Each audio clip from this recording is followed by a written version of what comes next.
everyone and welcome back to my channel Astrobrightness. In today's video, I'll be talking about why remedies don't work in your favor in numerology. Now, I've received few emails saying that they have done the remedies of a particular number or a particular planet, for example, sun for that matter. All the remedies that I've shared in my videos in the past are regarding sun. They have to enhance the vibration of number 1, sun. They have tried for a pretty long time and it looks like the remedies don't work in their favor in numerology. So I thought of making a video and to explain to everyone that what are the possibilities and why remedies don't work in numerology and what can you do to overcome the situation.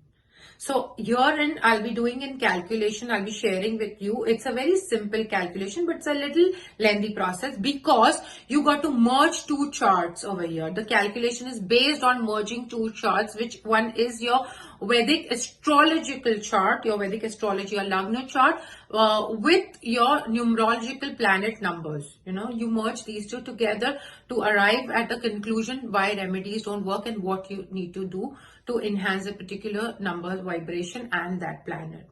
So in this video, I'll be sharing with you the calculation step by step on how to merge the charts and arrive at a single digit number. So now, for that, first and foremost, you of course need your Vedic astrology chart. To find out your Vedic astrology, any software, any free software, you can probably go, and you need your date of birth, of course, your precise time, which is very, very important, and your place of birth as well, which is again equally important. These three things: your date of birth, the time of birth that you're born, precise time, and your place of birth. These three things are extremely important. You put in any software, any free software, and get your Vedic astrological chart. And once you have that ready, you can do the calculation with me over here, which I'll be sharing with you step by step basis. So before I go ahead, I would just like to let you know that those of you who do not understand astrology, please don't get worried looking at that Vedic astrology chart over there, which I'll be sharing with you as an example. I'll simplify it as much as possible and show you on the screen as well as to how do you arrive at a single digit and how do you calculate. So please do not worry. I'll simplify it as much as possible for you and help you just pick the number from that particular placement, and I'll be using a very simple terms as well so that I do not confuse you. So let's begin with the first one. Now, for example, you look at two charts on your screen. One is, of course, the Vedic astrology chart, and one is just the numerological numbers as per the planet. Number 1 for sun, and number 2 for moon, and so on. So now, looking at that example of Vedic astrology chart, what I need you to do is, for example, sun. We'll begin with sun, okay? Where is sun placed in the Vedic astrology chart? Is in the 7th house with number 6. Number 6 is what? It's Mercury.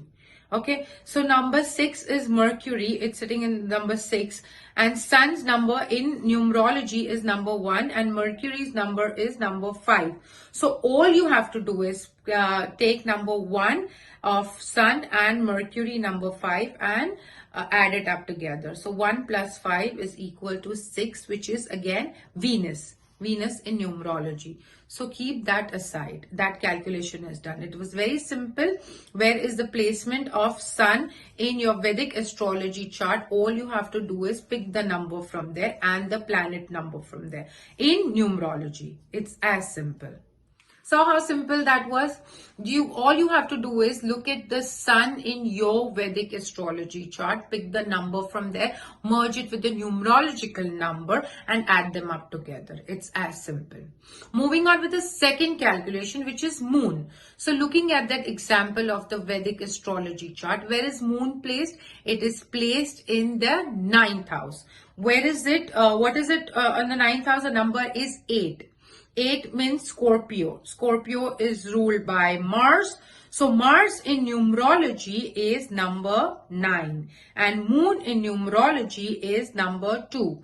So it will be very simple calculation. Again, without getting confused, 2 plus 9 is equal to 11. 11 is again 2. So the second calculation of moon would be the sum number 2 moon again. So similarly, how it was number 6 for Venus, for number 2 moon is again number 2 moon.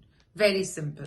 The first calculation for number 1 sun was number 6 Venus, number 2 moon was number 2 moon. Moving on with the third calculation is for Mars. So now looking at that example of the Vedic astrology chart, where is Mars placed in number 10? Now it's placed in the 11th house and 10 number. So 10 number represents what? Again, Capricorn. Capricorn is for Saturn. So again, very simple calculation. Looking at your numerology chart over there, Saturn is number 8 and Mars itself is number 9. So it will be very simple. 8 plus 9 is equal to 17. Further break it down and calculate it to number single digit, which is number 8, Saturn. So for number 3 calculation, Mars is number 8, Saturn. Keep that aside.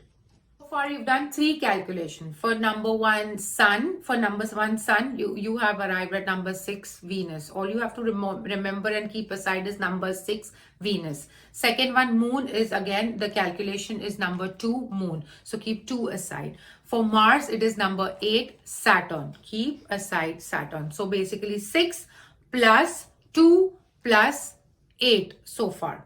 Moving on with the fourth calculation, which is of Mercury. Now you look at your Vedic astrology chart and see where Mercury is placed, on what number is it sitting on.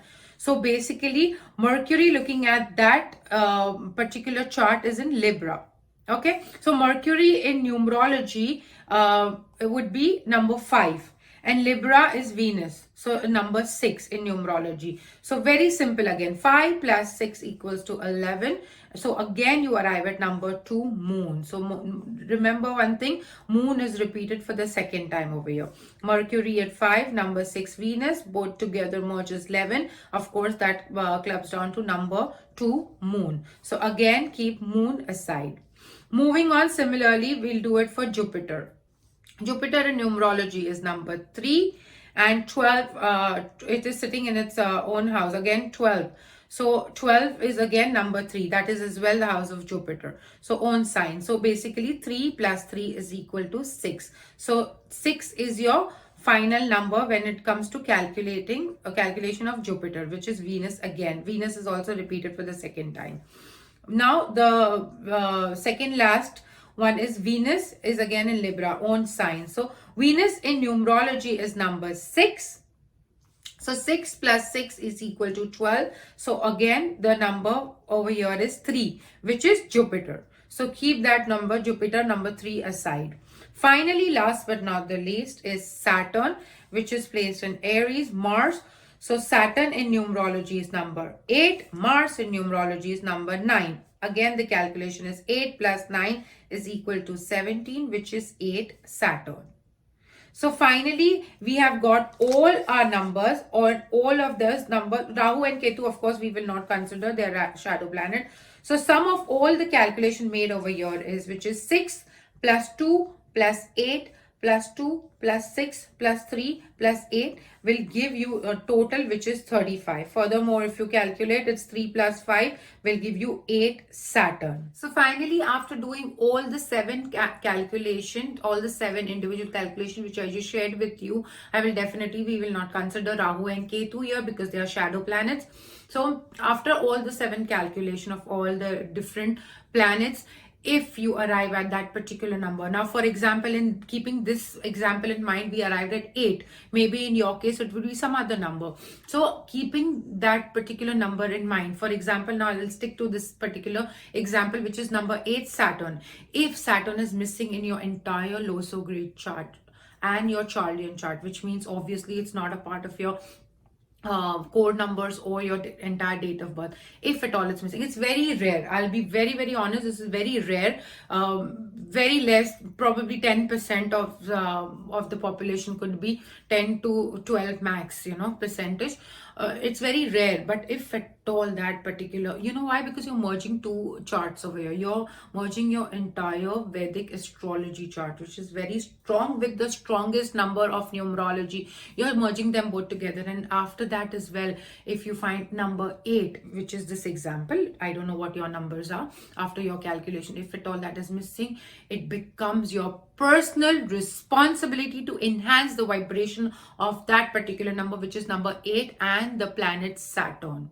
Do the strongest remedies, which I've shared in many videos, and they're not just about number 8 but all the other numbers. I've shared strong remedies as well in the past, so you got to do strong remedies for Saturn as well as enhance the vibration of number 8 in your life. Then only will other numbers remedies will work. In fact, I would suggest you not to look into other numbers and just focus on number 8 first. Let's get the base strong first. The base itself is not strong, so very rarely this will happen that you will find that particular number missing in your numerology chart, in your low grid, your Chardian chart. Very rarely it will find, but if at all it's missing, it's your responsibility to leave everything aside and just focus on that particular number and that particular planet remedy, strongest remedies for that particular planet. And once the base is straight and strong, will the other numbers and other vibration will work very well in your favor.